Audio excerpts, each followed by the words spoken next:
Thank you. It's good to be with you again. I don't know if I have any wisdom or insight to share with you, but I'll pass on what I have learned from the wisdom and insight of some others and from our life here at Bonvo. It's a beautiful early summer day here. I was just doing an interview and somebody asked me what it was like this time of confinement. I think in the UK you're still, well, as far as I can see, you don't quite know whether you are confined or not, but in other parts of the world it's beginning to loosen up a little. And I said, well, in many ways I've been quite privileged here because it's been a beautiful prison. I haven't left the grounds of Bonvo for the last 2 or 3 months, and I haven't missed it at all. And I've been locked up with some very nice people, and we continue to follow the same rhythm of the day, the morning, midday, and evening prayer, our meals, our times for teaching, our times for conversation, discussion, and study, and working in the house, on the land, and the kitchen.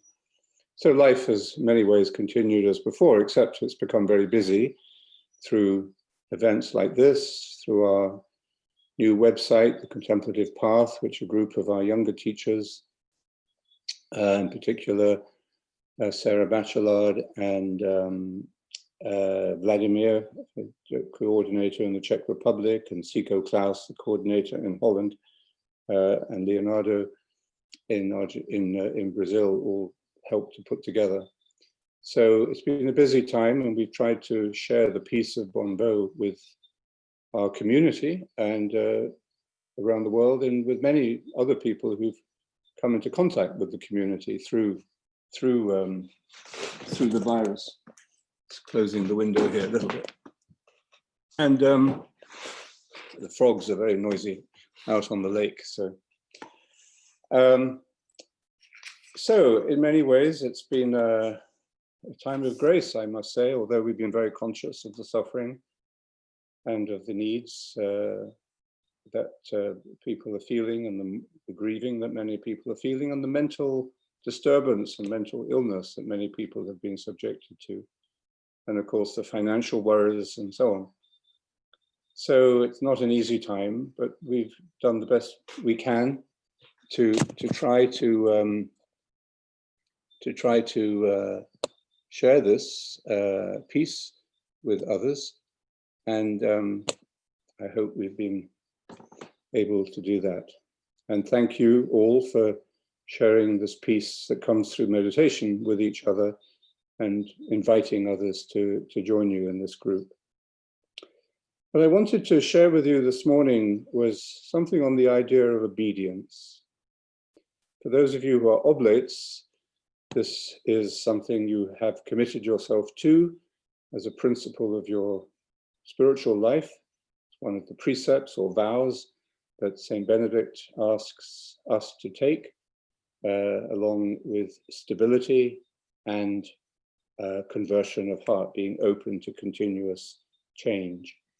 So obedience comes first, and it's in a way, it's the first idea he raises in the rule, and the first word of the rule is ascolta, listen, which contains the idea of obedience, and he immediately begins to speak about the power of obedience as a spiritual force, as a spiritual truth.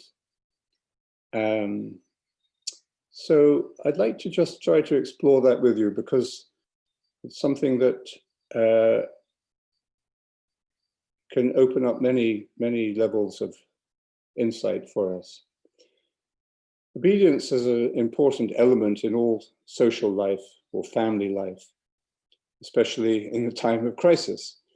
There are certain rules that were regulated by governments or authorities, depending on the kind of government, the kind of culture. These were often offered as suggestions, or they were harshly enforced, as in China. I think if you were found to be breaking the rules of confinement, you were imprisoned for 7 years. So in England, where everything is done in a little more vague and freer way, it's more about having a conversation with the policeman. So, but the basic idea of obedience is important to daily life in every kind of society. In a democratic society, not everyone obeys all the rules all the time. And some enforcement and punishment are necessary for those who are disobedient to the speeding limit or to the rules about tax returns or shoplifting or other things. But we recognize it's very important to coordinate the punishment to the severity of the offense. We don't, as happened in the 18th century, we don't execute people for stealing a loaf of bread, or we don't send them off to the colonies for the rest of their life because they stole a handkerchief from a gentleman in a market. So every civilized society recognizes that human beings are sinful and disobedient at times, and also every family, every community knows that in any group there's always someone who's just a pain in the neck at times, maybe for a lot of the time, maybe just for a period of time when they're going through a difficult period. So there's a very practical understanding at one level to this idea of obedience, and we can all agree on that. It's just part of human life together. But I'd like to look at some other levels as well. Saint Benedict in the Rule recognizes obedience at this practical level. He says, for example, that if there's a major decision to be made that affects the whole of the community, then the abbot should call the whole community together, discuss it, let everybody have their say, listen to the younger people, or the youngest in the community, because they have wisdom too. And then he has to balance all the different points of view and make a decision. And then his decision has to be respected. Well, that's practical wisdom applied to social management of families or communities or companies or countries. And so this is the vertical level of obedience. It has to be, it's not tyrannical.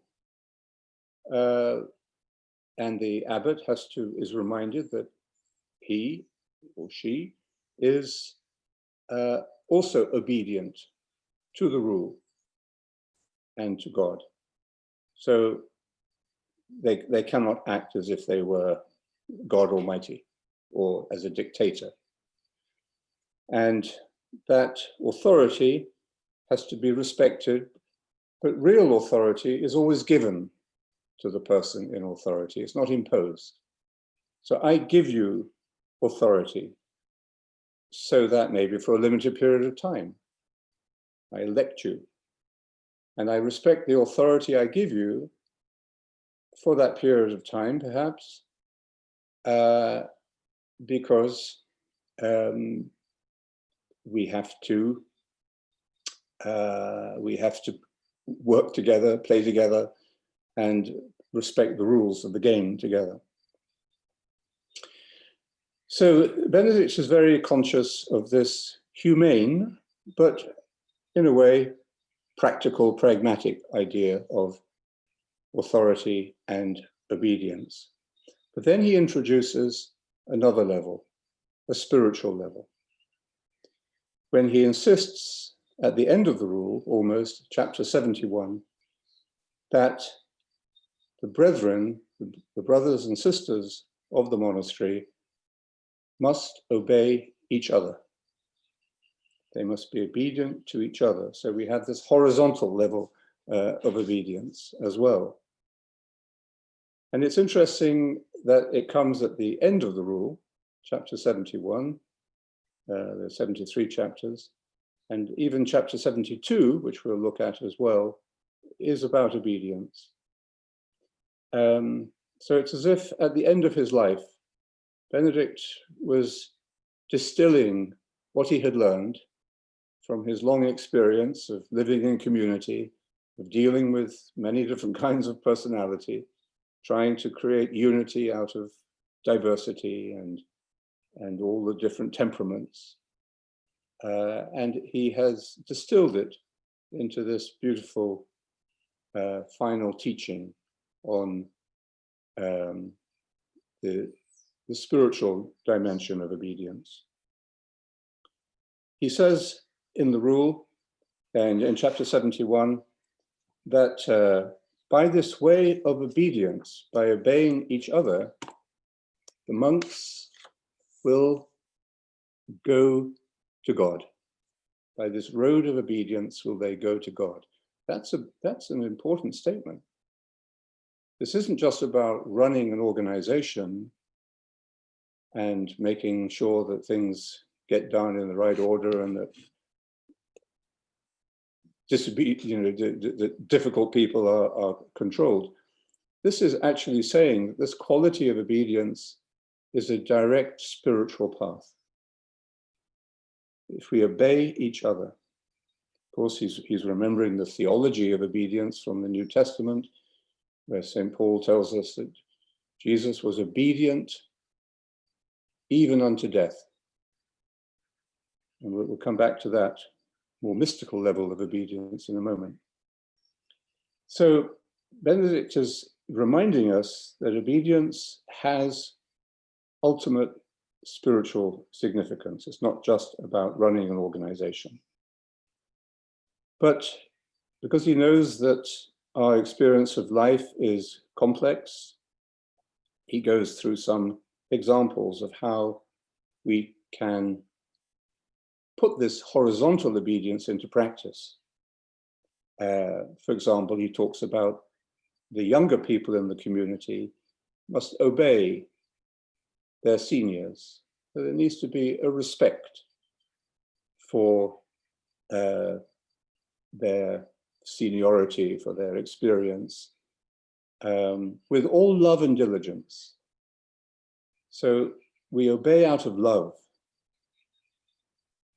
and real respect, not out of fear. This is essential. If obedience is simply force, I mean, if you're found to be breaking the speed limit and the police pull you over and give you a speeding ticket, that's, you haven't got much to argue about, that's force. But Benedict here is speaking about a obedience that comes from love, not out of fear. Most of us keep the speed limit because we're frightened of breaking it in case we get caught. We don't obey the speed limit on an empty road out of love, but out of fear because there are cameras all around. So, and then he says, for example, if somebody is to be found quarrelsome, so there are people who maybe they're going through a bad time, maybe they've just got a difficult temperament, but they're part of the family, part of the community, and they have been accepted, and a mutual commitment has been made between each of these individuals and each other in the community. So if one of these people, who is your brother or sister, is found to be quarrelsome and difficult, then they should be corrected. It doesn't say exactly how, but maybe somebody has to say to them, at the right moment, in the right way, you shouldn't have said that. Or, don't you think that you were a little harsh? Or could you think again about your attitude to this? So correction can be gentle, or it can maybe sometimes needs to be a bit more tough.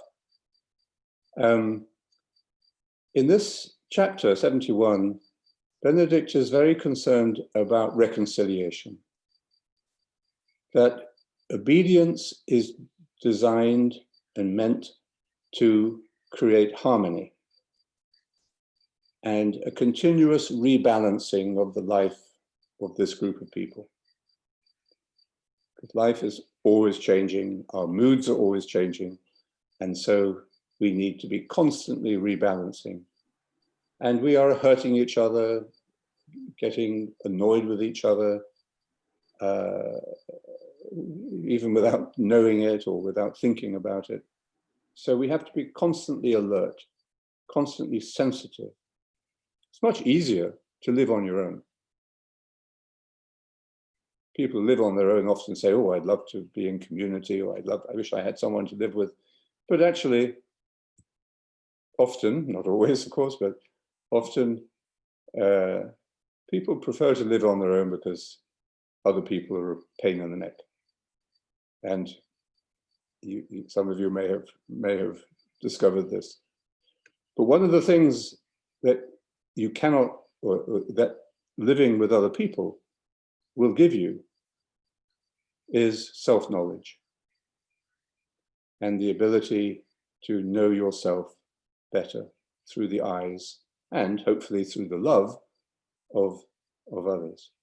So in one way or another, even if we're physically, domestically living on our own, we need a sense of community and participation in some kind of common life. That's what I think many people in our community around the world feel. So he's very concerned that reconciliation should be achieved whenever relationships are disrupted. And he says immediately, without delay, we have to do this. Of course, some of the ways he suggests are rather time-bound and culturally bound. For example, he says, if you upset someone, you should lie on the ground at their feet in front of them.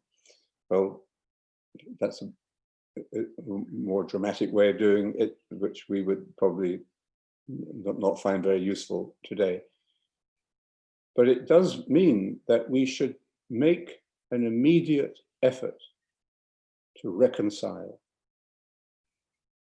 for the good of the whole community and for the good of our own soul. In the chapter on the tools of good works, he says, never let the sun go down on your anger. We all know what it is to nurture in our heart a resentment, anger, feelings of hurt, and without giving expression to them, without trying to heal them. So again, he's very practical, but now he's emphasizing the spiritual dimension of this. And it's very clear and strong, because he says, if there is someone who, after a lot of effort and a lot of correction and being given many chances, if they cannot do this, if they cannot be obedient to each other, then they should be asked to leave. And for Benedict, this is like when you go to the dentist, and a dentist will today encourage you to spend your very last penny on keeping a tooth. In the old days, they would just take the teeth out, but now they try everything to keep your teeth. So Benedict does the same thing.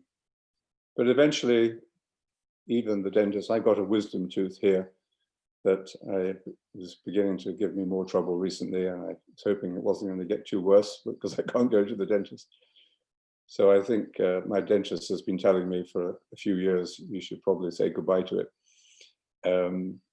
which I will when I get a chance. But this is a rare thing for Benedict to extract the tooth, to ask someone to leave, is very painful. and the absolutely last resort. So, in the chapter 72, which follows this, he talks about the good zeal that the members of the community should have for one another. And this is really a further description of this idea of obedience, mutual obedience. He says they should compete with each other to show obedience to each other. This is the only competition that's allowed in the community, that you are trying to be nicer to each other than they may be to you. And also that you are patient with each other's infirmities, weaknesses, either of body or character, So after you've lived with somebody for a few years, you know that you're not going to change them, that they've got a short temper, or they've got, they're jealous, or they've got some, or their pride, or they keep telling the same stories over and over again. And something about them is you can't change. So you have to be patient with it. There's no point in just getting worked up and angry with them every time. See this in old married couples, you know, they still get angry with each other about the same old thing they've been living with for 50 years. And it's the same in communities as well. We have to be patient with each other. Patience is related to the idea of suffering.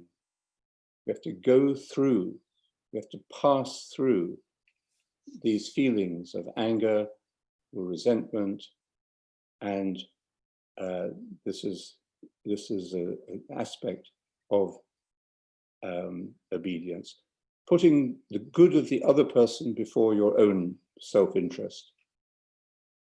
Practice with a pure love, he says. Love the abbot with sincere affection, and prefer nothing to Christ. And then Christ will bring us all alike into the fullness of life. So again, we can see here now how this idea of obedience has developed a lot, from just doing what you're told to actually being a path to a transformation of human relationships in love, even with people who you find difficult, and to a experience of Christ working in us and bringing us with him to God. And this is where he leaves it. In chapter 73 is the last chapter, as he said, this is only the beginning. This last chapter is just the last chapter in a little rule for beginners. So this is elementary stuff. But if you want to go deeper, then he points the way. So this brings us to the third level of obedience, which I'll talk about briefly. And it's the mystical level, which Simone Weil, Saint Simone Weil, I would say, but anyway, Simone Weil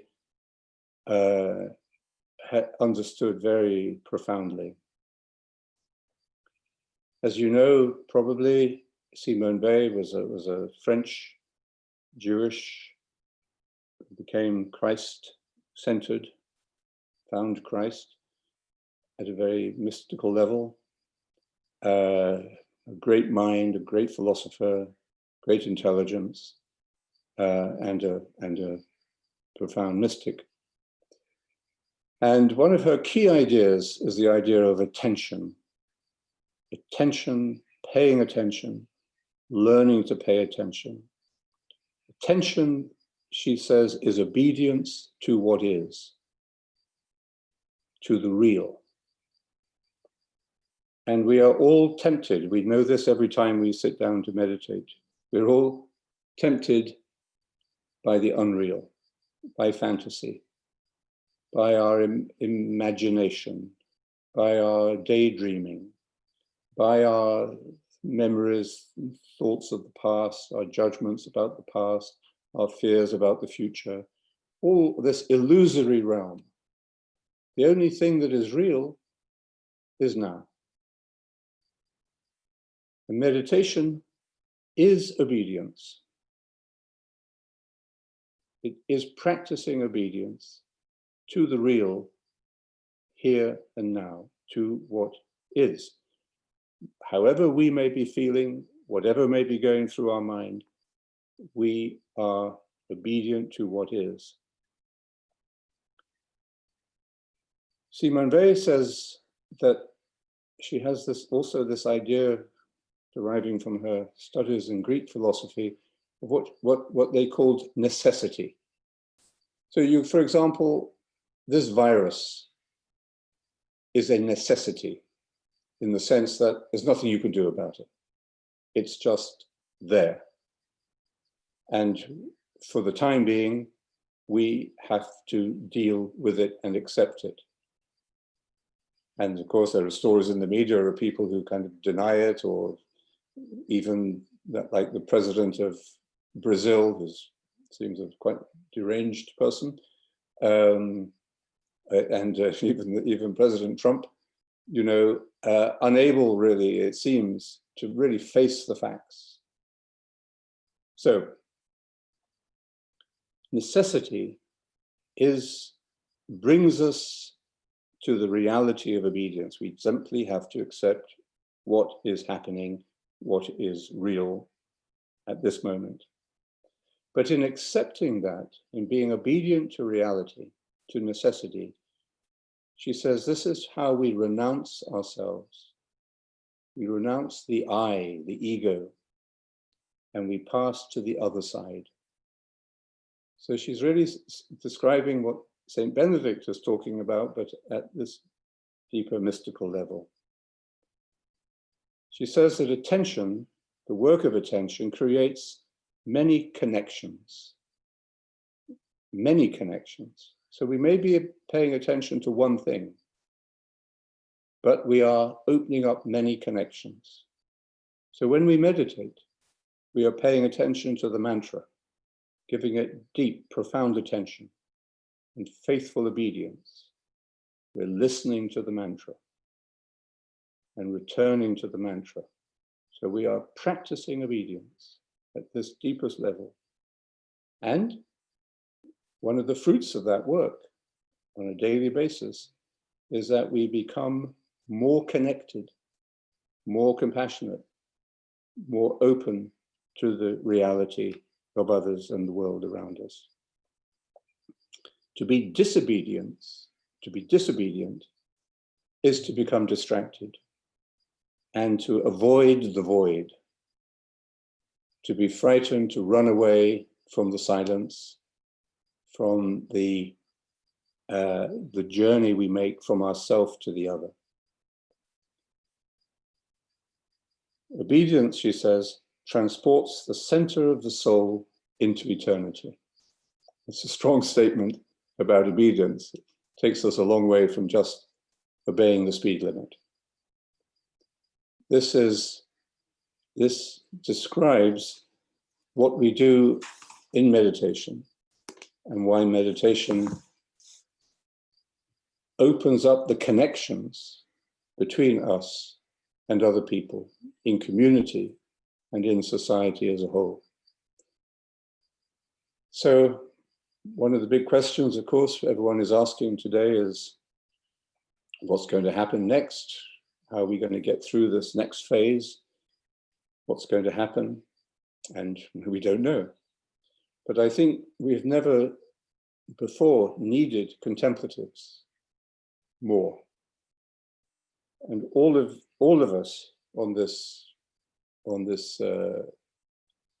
call are contemplatives. And the reason that contemplatives are so necessary for creating new opportunities to live in a better way is that it awakens the spirit of reality, of realism, of obedience, if you like, to God, to what is, to each other, be mutually obedient in a civilized society. It opens that up through the grassroots. You know, this wisdom that we need for the modern world is not going to come to us from our leaders and come down to us from them, quite obviously. The wisdom will come through the Holy Spirit, rising up through us. And these online meetings are a sign of that new connection that is a real hope for the world. So again, thank you for being faithful to this group, this online group, and I think it's making a real contribution. Thank you.